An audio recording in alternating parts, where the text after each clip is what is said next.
कि चंदन लगाने से शरीर की शोभा नहीं है, पान खाने से मुंह की शोभा नहीं है, अच्छा बोलना, मुंह की शोभा अच्छा बोलने से, प्रेम से बोलने से है। ऐसे ही गहना पहनने से, चंदन लगाने से शोभा नहीं है, शुभ कर्मों से है। तो जीवन में कुछ पाने के लिए नहीं, फिर ध्यान दें, पाने के लिए धन नहीं, पाने के लिए स्वर्ग नहीं, पाने के लिए हमें कुछ नहीं करना, क्योंकि प्राप्त की प्राप्ति, जो मैं आनंद स्वरूप हूं, प्राप्त है, उस प्राप्ति का सुख अनुभव करना, सुख के लिए, तृप्ति के लिए, पूर्णता के लिए कुछ नहीं चाहना और उसके लिए कर्म नहीं करना। इसलिए गीता का श्लोक काम्या नाम कर्मणाम न्यासा, काम्य कर्मों का त्याग ही संन्यास है। किसी तरह लोक कामना के लिए नहीं, लोक हित के लिए लगे, काम तो करना है, लेकिन उससे मैं कुछ बड़ा हो जाऊंगा, मुझे कुछ मिल जाए, क्या मिलना है। इसलिए स्वर्ग के लिए भी काम नहीं करना। ये तो हम लोग पढ़ाते ही हैं शुरू में, ब्रह्मलोक लो भोग जो, चाहे शबन को त्याग, वेद अर्थ ज्ञाता मुनि, कहा ताई बैराग। मुमुक्षु के लिए ज्ञान प्राप्त के पहले 4 साधन हैं, उसमें एक विवेक भी है, एक वैराग्य भी है। शत सत नित्यानित्य वस्तु का विवेक हो, अनित्य वस्तु से वैराग्य हो, अनित्य वस्तु की खोज या उसमें स्थिति हो, तो विवेक और वैराग्य, नित्य नित्य का विवेक हो और न रहने वाले से वैराग्य हो, क्योंकि न रहने वाली चीज दुख देगी ही आज नहीं कल, इसलिए उससे वैराग्य हो। और षट संपत्ति, उसका विस्तार है, इतना ही कहेंगे। 6 तरह का धन, इस यात्रा में मोक्ष के रास्ते में चलने वालों को 6 तरह का धन चाहिए और मोक्ष की इच्छा, वो इस वेदांत का अधिकारी है।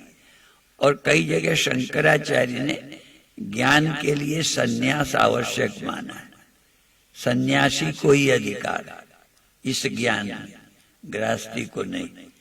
कई जगह ये कह दिया ब्राह्मण को अधिकार है, सबको नहीं, पर वहां व्याख्या अलग है। वहां व्याख्या कहिए कर्म से जो उपराम हो गया, ज्ञान के लिए तैयार है, वो ब्राह्मण है। इसी तरह से सन्यासी जो संसार से वैराग्य हो गया, वो सन्यास के योग्य हो गया, वो इस ब्रह्म ज्ञान का पात्र हो गया। इसलिए चूंकि आज अक्षय तृतीया है, मेरा सन्यास दिन है, जैसे जन्मदिन होता है ऐसा ही सन्यास का भी जन्म है। सन्यास का भाव, सन्यास की मनोदशा, सन्यास की तैयारी हो गई, सन्यास का दिन हो गया। तो वो कई बार गृहस्थ के कपड़ों में भी हो सकता है, क्योंकि सन्यास 2 है, सलिंग और अलिंग। जैसे एक सन्यास का जिक्र किया, विद्वत सन्यासी और विविदिशा, ज्ञान हो जाने के बाद सन्यास लेना, वो जीवन मुक्ति का आनंद लेने के। जब ज्ञान हो गया तो सन्यास किस लिए कहते, जीवन की मस्ती के लिए, क्योंकि ज्ञान होने पर भी 100 जिम्मेदारी होंगी, तो कोई न कोई गड़बड़ होगी। इसलिए ज्ञान होने के बाद भी जो सन्यास लेते हैं वो विविदिशा यानी विद्वत सन्यास, और जो ज्ञान नहीं हुआ वो विविदिशा, ज्ञान पाने के लिए सन्यास लेते हैं। जो ज्ञान पाने के लिए लेते हैं उन्हें गुरु के आश्रम या उनके समीप रहकर, अनुशासन में रहकर ज्ञान प्राप्त करना चाहिए, वो विविदिशा। और जो ज्ञान हो गया है, किसी गुरु की और आश्रम की जरूरत नहीं है, तो स्वतंत्र रहते हैं, उनको तुमको कोई बंधन में नहीं रहना, पर जब तक ज्ञान लेना है तब गुरु की आज्ञा और अनुशासन में रहना यह आवश्यक है।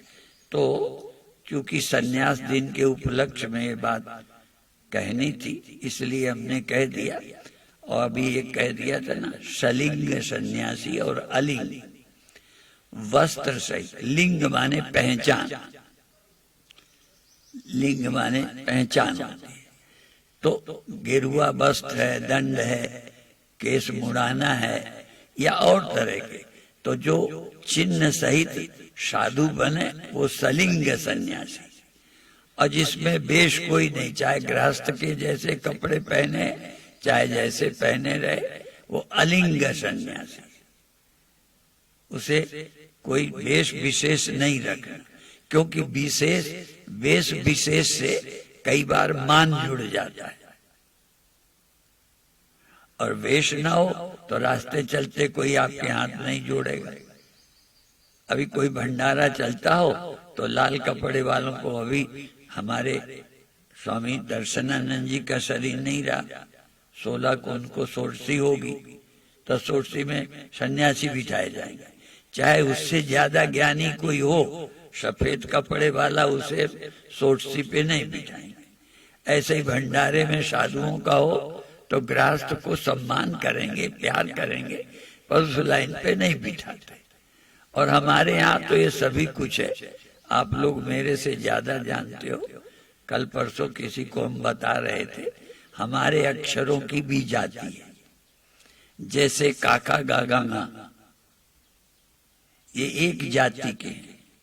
का खा गा गा गा इनकी एक जाति है। और हा की कौन सी जाति है?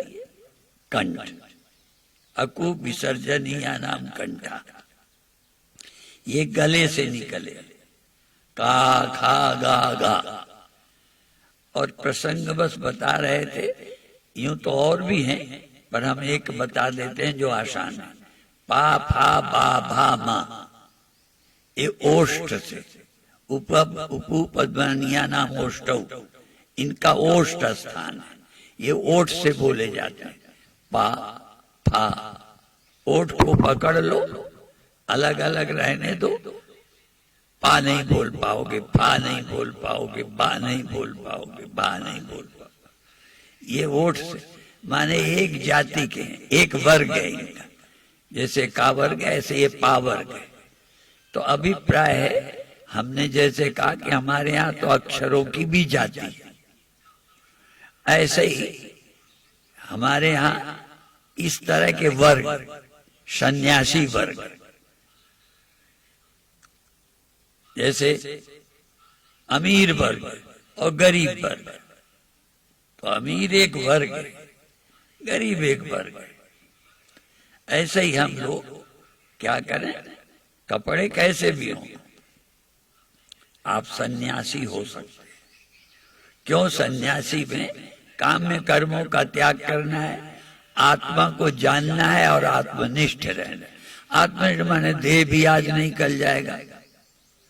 यद्यपि जगत में व्यवस्था करनी है, लोग कोरोना हटाने के लिए मंत्र जाप यज्ञ अनुष्ठान कर रहे हैं। जैसे मृत्यु हटाने के लिए लोग अनुष्ठान है, महामृत्युंजय आदि जप है, पर वो मृत्यु तो आज नहीं कल होगी। टाइम के अलावा और कोई उपाय नहीं। इसलिए उपनिषद ने कहा, तम एव विदित्वा अति मृत्यु में ना अन्य पंथा विद्यते ऐनाय। पर मुक्ति के लिए, अमृत के लिए, उसके जानने के अलावा कोई मार्ग ही नहीं है, कोई दवा नहीं है। इसीलिए परीक्षित को कहा गया था कि तुम अमृत पी लो, कथा की बात मत करो। तो उन्होंने कहा, मुझे मुख से पीने वाला अमृत नहीं चाहिए, मुझे तो वचनामृत चाहिए, कान से पीने वाला अमृत। अर्थात सच्चा अमृत साधुओं की वाणी में है।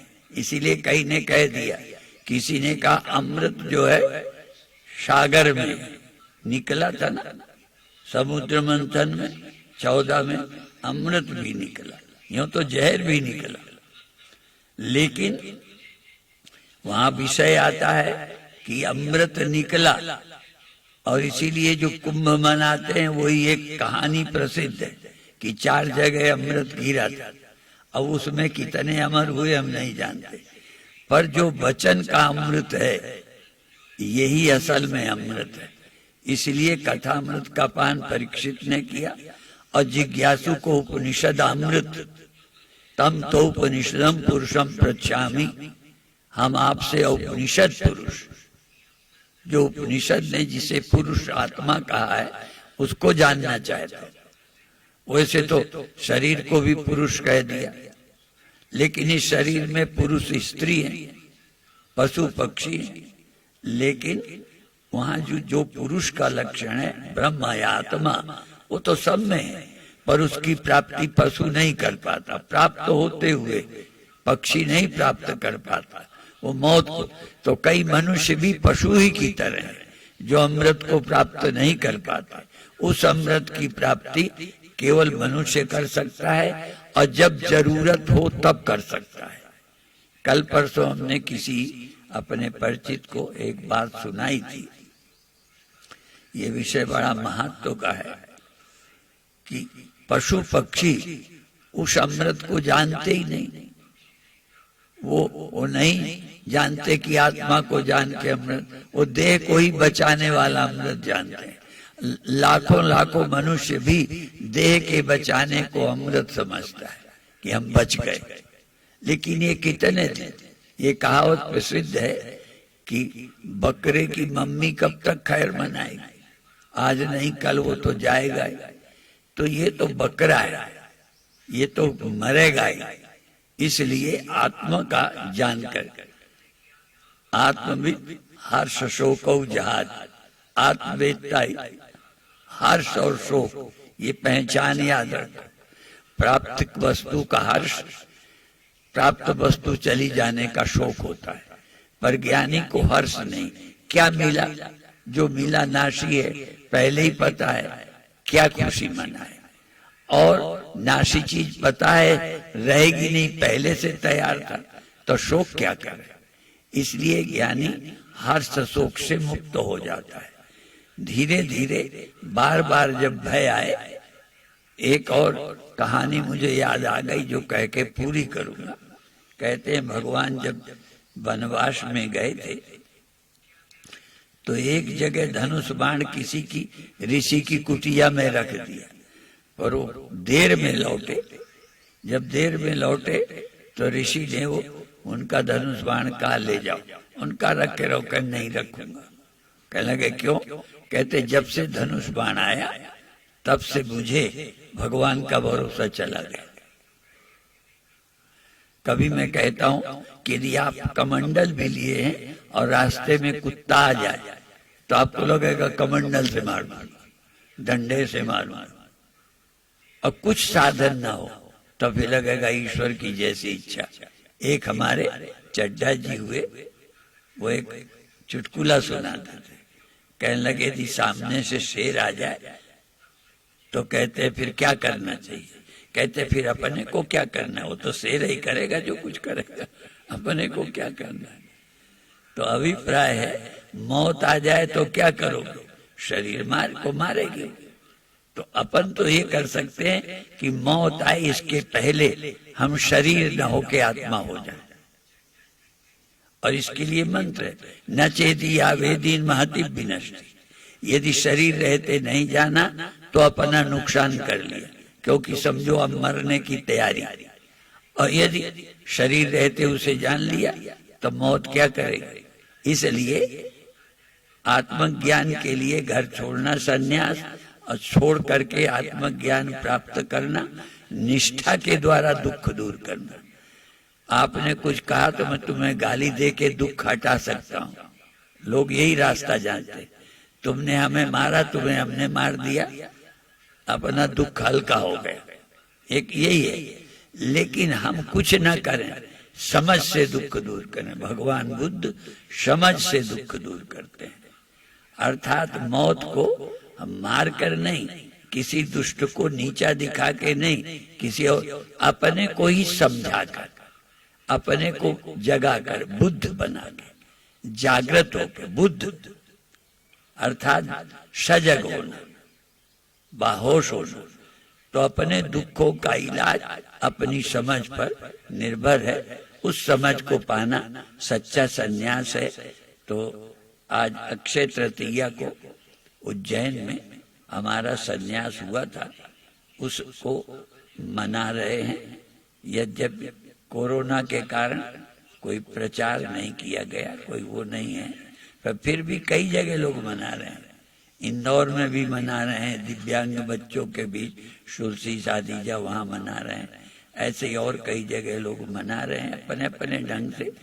पर ये भी बताएं, सन्यास का और जन्म भाग्यशाली है जिसका जन्मदिन मनाने लायक हो जाए, और सन्यास का दिन इतना अच्छा जाए, विवेक का हो, सद्मार्ग का हो, बोध का हो, जीवन अच्छा हो कि वो सन्यास का दिन मनाने लायक हो जाए। इतना ही कहकर अभी समाप्त करेंगे। ओम शांति शांति शांति।